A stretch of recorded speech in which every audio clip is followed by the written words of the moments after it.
दोस्तों, स्वागत है आपका Alisa success point YouTube channel के ऊपर।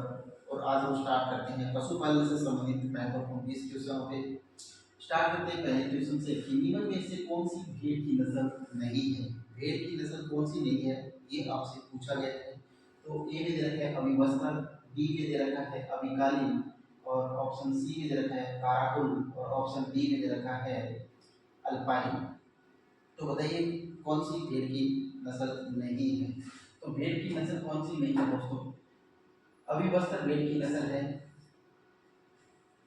है ना। है कौन सी नहीं? अल्पाइन। अल्पाइन क्या है? एक बकरी की नस्ल है। किसकी नस्ल है? बकरी की नस्ल है अल्पाइन। ये भेड़ की नस्ल नहीं है। तो ऑप्शन डी इसका राइट आंसर है। अब हम थोड़ी सी चर्चा करेंगे जो भेड़ों की जो नस्लें हैं उन पर डिटेल से। तो चलते हैं पहले क्वेश्चन पे। ये रहा आपके सामने कि अविवस्था जो भेड़ है इसके बारे में हम पढ़ेंगे कि इसकी उत्पत्ति कहाँ से हुई। तो अविवस्था जो भेड़ है दोस्तों, इसकी जो उत्पत्ति हुई है वो कहाँ से हुई है, इसका जो उत्पत्ति स्थान है वो कौन सा है? इसका उत्पत्ति स्थान है केंद्रीय केंद्रीय भेड़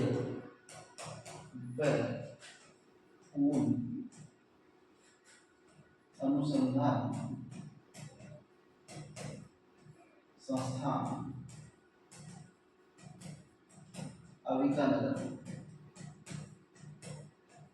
अविकानगर मालपुरा। ये क्या है? इस भेड़ का उत्पत्ति स्थान है। अब बात करते हैं हम कि ये संकर कौन सी नस्ल का है। संकर की बात करते हैं कि ये भेड़ कौन सी भेड़ों का संकर नस्ल है। तो ये है दोस्तों रेम्बुलेट। रेम्बुलेट नस्ल का मेरिनो नर व चोकला नस्ल की मादा का किसका संकरण है? अविवस्था रेम्बुलेट नस्ल का मेरिनो नर व चोकला नस्ल की मादा का क्या है? संकरण है। कौन? अविवस्था। अब हम पढ़ते हैं कि ये जो है इसका जो वजन होता है वो कितना होता है। इसका जो वजन होता है वो कितना होता है दोस्तों?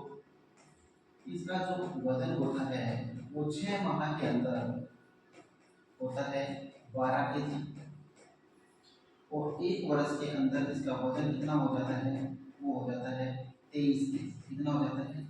23 केजी इसका वजन हो जाता है। और ये प्रति वर्ष जो ऊन देती है, प्रति वर्ष ऊन जो ये प्रदान करती है, प्रति वर्ष ऊन कितना प्रदान करती है दोस्तों? ये 2 से 4 केजी प्रति वर्ष क्या करते हैं? ये ऊन प्रदान करती है। तो ये तो थी अविवस्था की कहानी। अब हम पढ़ते हैं अविकालीन। अविकालीन जो भेड़ है दोस्तों, ये देखिएगा अविकालीन आपके सामने। अविकालीन की जो उत्पत्ति हुई है वो कहाँ से हुई है? वो भी केंद्रीय। इसकी जो उत्पत्ति हुई है, इसका उत्पत्ति जो स्थान है वो कौन सा है? उत्पत्ति स्थान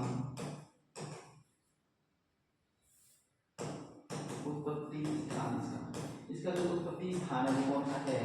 वो है केंद्रीय भेड़ व ऊन अनुसंधान संस्थान अविकानगर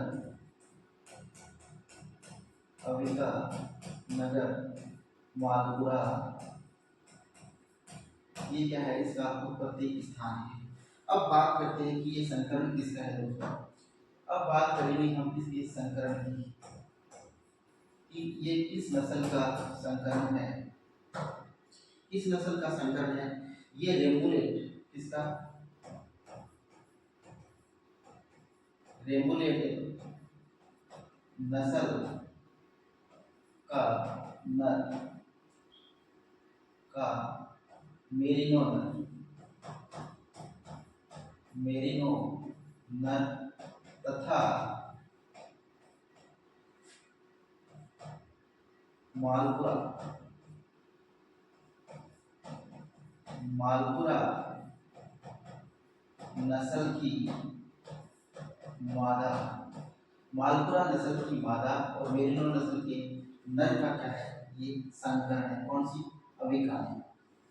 अब बात करें हम अभिकालीन के बारे में कि इसका जो वजन होता है, इसका वजन होता है वो होता है 6 माह के अंदर। इसका वजन कितना होता है दोस्तों, वो होता है 13 kg। कितना होता है, 13 kg। और 1 वर्ष के अंदर इसका जो वजन हो जाता है वो कितना हो जाता है, 25 kg वजन हो जाता है। और ये प्रति वर्ष ऊन, प्रति वर्ष है वो ऊन प्रदान करती है। कितना, 1.13 kg प्रति वर्ष क्या करती है, ये ऊन प्रदान करती है। अब बात करें कि इसकी जो ऊन होती है वो कैसी होती है, इसकी ऊन होती है वो पतली ऊन होती है। कैसी होती है, पतली ऊन इसकी होती है। अब बात करें कि इसकी ऊन का प्रयोग किस लिए किया जाता है, तो दोस्तों इसकी ऊन का जो प्रयोग किया जाता है वो किस लिए किया जाता है, इसका प्रयोग है वो कालीन बनाने के लिए किया जाता है। इसके लिए किया जाता है, कालीन बनाने के लिए इसकी ऊन का प्रयोग किया जाता है। तो ये था अभी कालीन नस्ल के बारे में। अब हम पढ़ते हैं काराकोरम के बारे में। काराकोरम जो नस्ल है दोस्तों, इसके बारे में हम पढ़ते हैं। काराकोरम जो नस्ल है इसकी जो उत्पत्ति हुई है वो कहाँ से हुई है, मध्य एशिया से हुई है। कहाँ से हुई है, मध्य एशिया से। इसका जो मूल स्थान है, मूल स्थान वो है मध्य एशिया। कौन सा है, मध्य एशिया। मध्य एशिया के अलावा ये कहाँ कहाँ पाई जाती है, ये पाई जाती है अफगानिस्तान के अंदर, अफगानिस्तान के अंदर पाई जाती है, इराक के अंदर पाई जाती है, ईरान के अंदर पाई जाती है, दक्षिणी अफ्रीका के अंदर पाई जाती है और पश्चिमी यूरोप के अंदर भी पाई जाती है।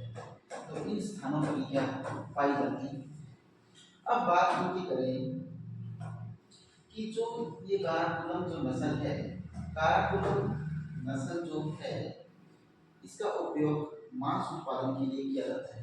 इसका प्रयोग किसके लिए किया जाता है, मांस उत्पादन के लिए, मांस उत्पादन के लिए इसका प्रयोग किया जाता है। और खास तौर पर अगर इसका प्रयोग करें, खास तौर पर इसका प्रयोग, खास तौर पर इसका जो प्रयोग किया जाता है वो किया जाता है पेल्ट के निर्माण में। पेल्ट क्या होता है, ऊन युक्त चमड़ा, ऊन युक्त जो चमड़ा होता है उसको क्या बोलते हैं, पेल्ट बोलते हैं। और खास तौर पर जो इसका प्रयोग किया जाता है वो किसके लिए किया जाता है, पेल्ट युक्त ऊन के लिए किया जाता है। इसके जो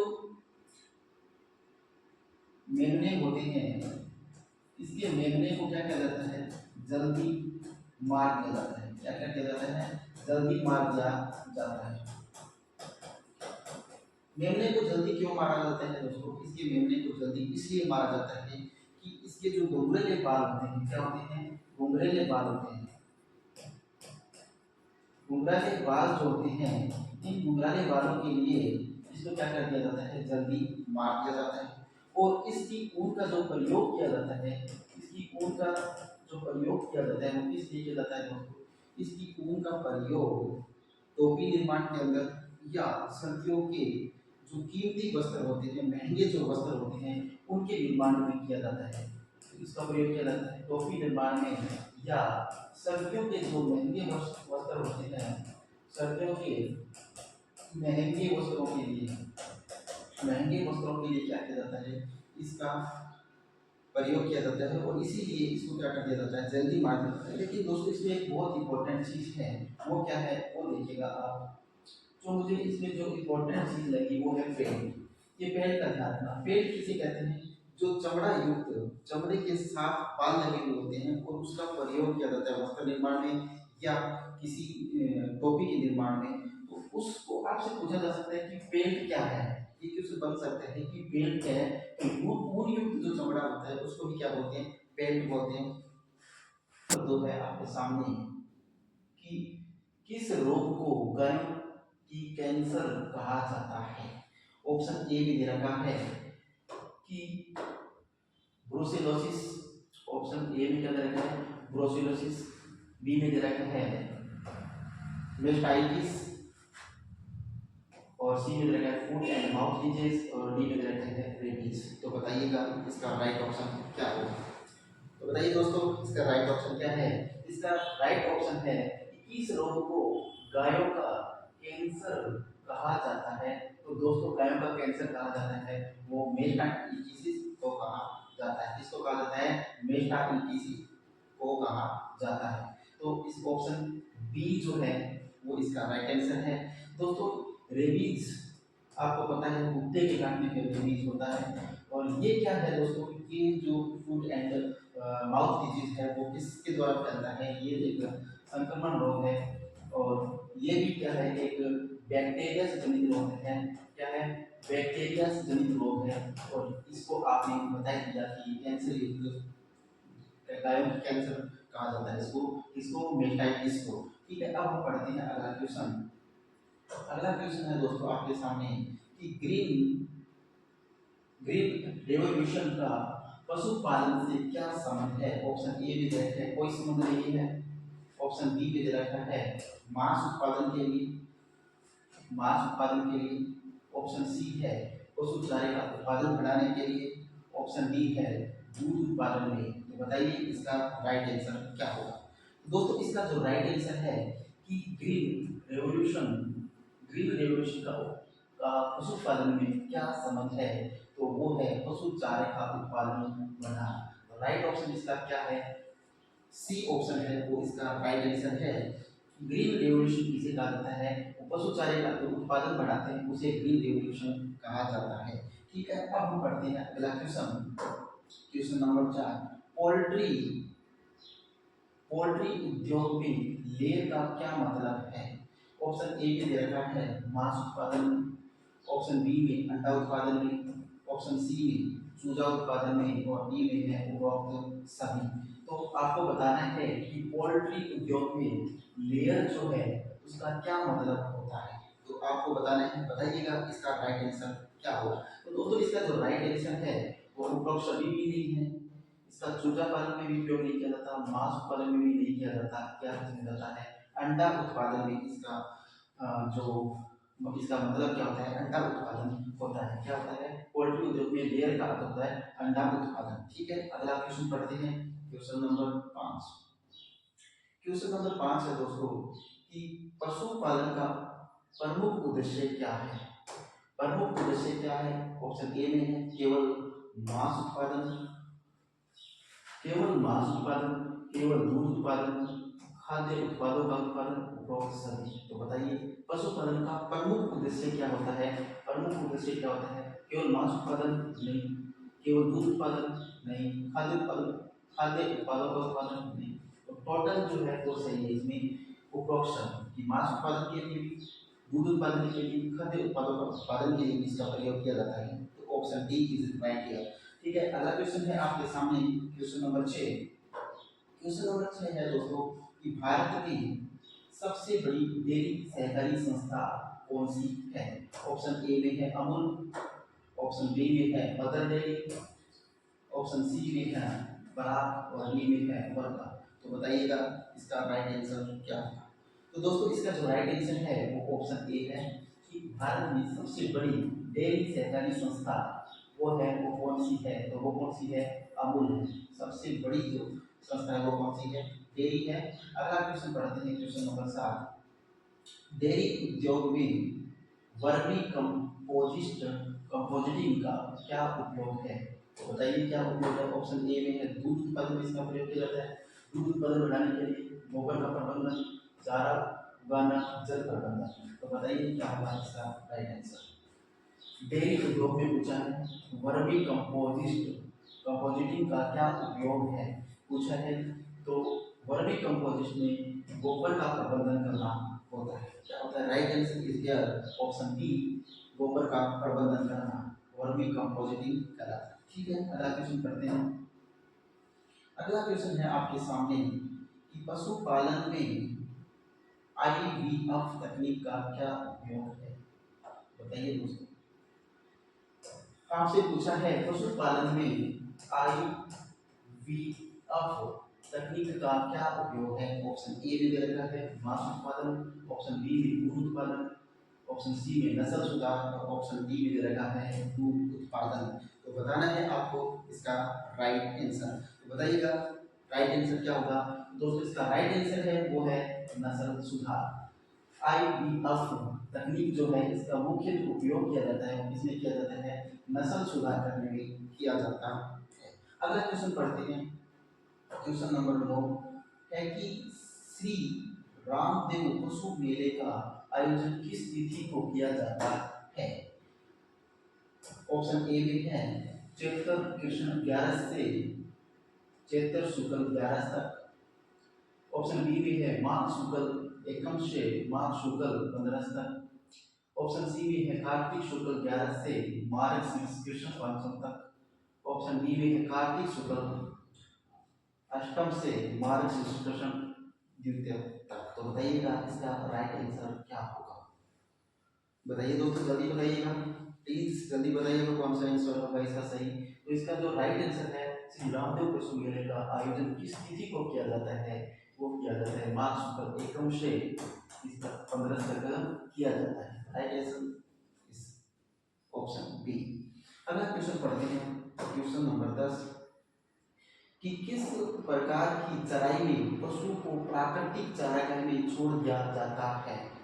ऑप्शन ए में दे रखा है नियंत्रित चराई, ऑप्शन बी में है फ्री रेंज चराई, ऑप्शन सी में है रोटेशनल चराई और ऑप्शन डी है स्थायी चराई। तो बताइएगा राइट ऑप्शन क्या होगा, जल्दी बताइएगा दोस्तों इसका राइट आंसर क्या है कि किस प्रकार की चराई में पशु को प्राकृतिक चारागाह में छोड़ दिया जाता है। तो वो छोड़ दिया जाता है फ्री रेंज चराई के अंदर। तो right option is here option B. ठीक है, अगला क्वेश्चन पढ़ते हैं क्वेश्चन नंबर 11। क्वेश्चन नंबर 11 है दोस्तों आपके सामने कि गाय का सामान्य गर्भकाल कितना होता है। क्या पूछा है, गाय का सामान्य गर्भकाल कितना होता है, 240 दिन, 280 दिन, 300 दिन या 320 दिन, कितना होता है बताइएगा। बता जल्दी बताइएगा क्या होता है इसका राइट आंसर। तो इसका राइट आंसर है वो होता है दोस्तों गाय का पूछा है 280 दिन। कितना होता है 280 या 281 दिन होता है। वो क्या होता है गाय का गर्भकाल होता है। आपसे पूछ रहे भैंस का जो गर्भकाल होता है वो होता है 310 दिन। अगर आपसे पूछ ले भेड़ का होता है 147 दिन और आपसे पूछ ले बकरी का, अगर आपसे पूछ ले बकरी का तो वो होता है 154 दिन। ठीक है, तो ये बातें जो मैंने आपको बताई गर्भकाल से संबंधित वो थोड़ी ध्यान रखना, चारों की बता दी हमने। ऊँट की अगर आपसे पूछे कि ऊँट का होता है वो होता है 389 दिन। ये भी ध्यान रखना दोस्तों, आपसे पूछा जा सकता है इनमें से कोई भी। ठीक है, तो मैंने पांचों के बारे में आपको बता दिया है। अब पढ़ते हैं अगला क्वेश्चन। अगला क्वेश्चन है कि कंपोजिटिंग से क्या अभिप्राय है। ऑप्शन ए में दे रखा है कि रासायनिक उर्वरकों की जगह जैविक उर्वरकों का प्रयोग करना कंपोजिटिंग कहलाता है। ऑप्शन बी में दे रखा है केंचुआ पालन को कंपोजिटिंग कहते हैं। ऑप्शन सी में दे रखा है कुछ पदार्थों के खाद में परिवर्तन की दर को कंपोजिटिंग कहते हैं। और ऑप्शन डी में दे रखा है कुछ पदार्थों के खाद में परिवर्तित होने की प्रक्रिया को कंपोजिटिंग कहते हैं। तो राइट आंसर इज ऑप्शन 4। क्या है इसका चौथा जो है वो राइट ऑप्शन होगा। ठीक है, अब देखिए अगला क्वेश्चन है क्वेश्चन नंबर 13। पशुओं के उच्च तापमान के संदर्भ में असुमेलित है। आपसे पूछा है असुमेलित पशुओं के उच्च तापमान के संदर्भ में असुमेलित पूछा है। थोड़ा ध्यान रखना क्या पूछा है, असुमेलित पूछा है। तो तो असुलित इसमें कौन सा होगा? एक बार देखते हैं पशु का नाम, दूसरी तरफ देता है औसतन तापमान। तो देखिएगा ऊंट का तापमान 38 डिग्री सेल्सियस होता है, बिल्कुल सही बात है। गाय का तापमान होता है 38.5 डिग्री सेल्सियस, बिल्कुल सही बात है। भैंस का होता है, वो होता है 42 डिग्री सेल्सियस, बिल्कुल सही बात है। भेड़ और बकरी का होता है 39 डिग्री सेल्सियस। भेड़ और बकरी का क्या होता है? 39 डिग्री सेल्सियस होता है। ये बात बिल्कुल गलत है क्या? यहाँ पर बताइएगा आप मुझको। ये भी बात बिल्कुल सही है, तो बताइएगा इसका राइट आंसर क्या होगा? दोस्तों इसका राइट आंसर होगा ऑप्शन सी, भैंस। क्या कि इसका जो होता है औसत तापमान वो 42 डिग्री सेल्सियस ना होकर कितना होता है? 38.5 डिग्री सेल्सियस इसका क्या होता है? तापमान होता है। गाय और भैंस का ऐसा होता है, बकरी का भी ये होता है। ठीक है, तो राइट आंसर क्या है? सी ऑप्शन इसका राइट आंसर है। अगला क्वेश्चन करते हैं। पशु के शरीर में पानी की मात्रा कितनी होती है? कितनी होती है बताइए? 60 से सॉरी 50 से 55%, 60 से 65%, 70 से 75% या 80 से 85%? बताइएगा इसका राइट आंसर क्या होगा? तो दोस्तों इसका राइट आंसर है ऑप्शन सी है, 70 से 75। पशुओं के शरीर में पानी की जो मात्रा होती है वो कितनी होती है? 70 से 75% होती है। अब हम बात करते हैं अगले क्वेश्चन की। खुद पक्का और न पक्का रोग में किस प्रकार का टीकाकरण किया जाता है? ऑप्शन ए पे दे रखा है मुक्तेश्वर वैक्सीन, ऑप्शन बी पे दे रखा है लासोटा वैक्सीन, ऑप्शन सी पे दे रखा है एचएस वैक्सीन और ऑप्शन डी पे दे रखा है रक्षा ऑफ एमडी वैक्सीन। तो बताइएगा इसका राइट आंसर क्या होगा? मुक्तेश्वर वैक्सीन नहीं होगा, लासोटा वैक्सीन नहीं होगा, ये भी नहीं होगा। Option D is right here. रक्षा एफ एम डी वैक्सीन का जो प्रयोग है वो पूर्व पक्का रोग में टीकाकरण के अंदर इसका प्रयोग किया जाता है। ठीक है, तो ऑप्शन डी इज राइट। अब पढ़ते हैं क्वेश्चन नंबर 16। ऊन उत्पादन के क्रम से सही चरण है। ऊन उत्पादन में कौन कौन से चरण है वो सही क्रम में है वो आपको बताना है। यहाँ पर भेड़ के फर का संग्रह, मांजना, छंटाई या कतरना, इसको क्रम के अंदर लेके आना है। पहले कौन सा आता है, दूसरा कौन सा, तीसरा कौन सा, चौथा कौन सा, ये क्वेश्चन है। तो आप बताइएगा इसका राइट आंसर क्या होगा? तो दोस्तों पहला भेड़ के फर का संग्रह ऑप्शन, ये बिल्कुल सही। मांजना, छंटाई, कतरना। दूसरा क्या होता है? कतरना होता है। दूसरा ऑप्शन 4 होगा छंटाई।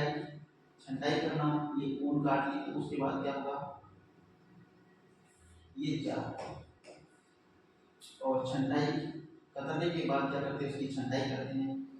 क्या करते हैं? मांझना करते हैं उसको। ठीक है, मांझना करते हैं और फिर उसकी क्या करते हैं? अंत में क्या करते हैं? उसकी छंटाई करते हैं। तो यहाँ पर ये हो, तो इसका ऑप्शन सही क्या है? एक, एक, 4, 2 और 3। क्या है ऑप्शन?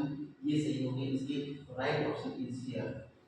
1, 4, 2 और 3, ये क्या है? इसका राइट ऑप्शन है ऑप्शन ए। ठीक है, अगला क्वेश्चन पढ़ते हैं। अगला क्वेश्चन है पशु मेले में दलाल किस प्रकार की धोखाधड़ी करते हैं? पशु मेला जो लगता है, पशुओं का जो मेला लगता है उसमें किस प्रकार की धोखाधड़ी होती है, ये यहाँ पर पूछा गया है। धोखाधड़ी कैसे करते हैं दोस्तों? कि पहले दिन भैंस का दूध नहीं निकालते हैं, गाय का दूध नहीं निकालते हैं, उसको डेयरी में ले जाते हैं और दूध 2 टाइम का हो जाता है, तो दूध तो जाहिर सी बात है ज़्यादा निकलेगा, ऐसे ही कर देते हैं। या गाय को अच्छी तरह मिला जुला कर उसको तेल दाल लगा कर ले जाते हैं, तो खूबसूरत लगती है दिखने में, उसके सींग चौपट के ले जाते हैं। इसी प्रकार की धोखाधड़ी यहाँ पर होती है। तो देखिएगा ऑप्शन ये भी दे रखा है कि ऐन में धुआं भरना, पशुओं की आंखों को काजल डालना, सही बात है। पशुओं के खुर को रंगना, सही बात है। सींग को रंगना, ठीक है। ऐसी जो धोखाधड़ी की जाती है, दूध को रोक के अगले दिन डबल दूध के साथ ले जाना, ऐसी धोखाधड़ी की जाती है। तो ये सभी सही है, ऑप्शन डी इसका राइट आंसर होगा। अब पढ़ते हैं अगला क्वेश्चन कि कुक्कुट पालन में बॉयलर का क्या अर्थ है? बताइए दोस्तों, बॉयलर का क्या अर्थ है? ऑप्शन ए में है अंडा उत्पादन, ऑप्शन बी में है मांस उत्पादन, ऑप्शन सी में है चूजा उत्पादन, ऑप्शन डी में है डॉक्टरी। तो आपको पूछा है बॉयलर, कुक्कुट पालन में बॉयलर का क्या अर्थ है? बॉयलर का अर्थ बताना है। पाइलट का अर्थ होता है मांस उत्पादन। Option B is right here. ठीक है, अगला क्वेश्चन है क्वेश्चन नंबर 19। बकरी की कौन सी नस्ल उत्तर भारत में पाई जाती है? ऑप्शन ए में दे रखा है जमुना पाई, ऑप्शन बी में दे रखा है सिरोही, ऑप्शन डी में दे रखा है, सी में दे रखा है बिटल, ऑप्शन डी में दे रखा है डोंगन। पूछा कि बकरी की कौन सी नस्ल उत्तर भारत में पाई जाती है? कौन सी किसकी नस्ल बकरी की? बताइए, जमुनापारी नहीं, सिरोही नहीं, डोंगरमरग नहीं, तो बीटल पाई जाती है उत्तरी भारत में। कौन सी बकरी की नस्ल पाई जाती है? बीटल जो नस्ल है बकरी की वो उत्तरी भारत में पाई जाती है। अब पढ़ते हैं 20 नंबर क्वेश्चन, और आज की क्लास का अंतिम क्वेश्चन है, वो है आपके सामने ये कि बताइएगा कि भेड़ की मेरिनो नस्ल किस देश की है? भेड़ की जो मेरिनो नस्ल है वो किस देश की है, ये आपसे पूछा है। भारत की है, ऑस्ट्रेलिया की है, अमेरिका की है, या स्पेन की है? राइट ऑप्शन आपको सो और समझ कर देना है। तो बताइएगा इसका राइट आंसर क्या होगा? दोस्तों इसका राइट आंसर ऑप्शन डी होगा, स्पेन। क्या है? स्पेन। भेड़ की जो मेरिनो नस्ल है वो कहाँ की नस्ल है? वो नस्ल जो है वो कहाँ की है? कहाँ की नस्ल है? ये नस्ल है वो है स्पेन की। कहाँ की? स्पेन की नस्ल है। तो राइट आंसर इज डी। दोस्तों आशा करता हूँ कि आपको क्लास है वो बहुत अच्छी लगी होगी, और मैं ये कहना चाहता हूँ कि इस क्लास को आप ज़्यादा से ज़्यादा शेयर करें, सब्सक्राइब करें, ज़्यादा से ज़्यादा अपने दोस्तों को बताएं, ताकि दोस्तों आपके लिए हम और बेहतर क्लास और बेहतर ट्यूशन की व्यवस्था करके आपको प्रदान कर सकें। दोस्तों आपसे विदा लेते हैं आज की इतनी ही क्लास के साथ। जय हिंद, जय भारत।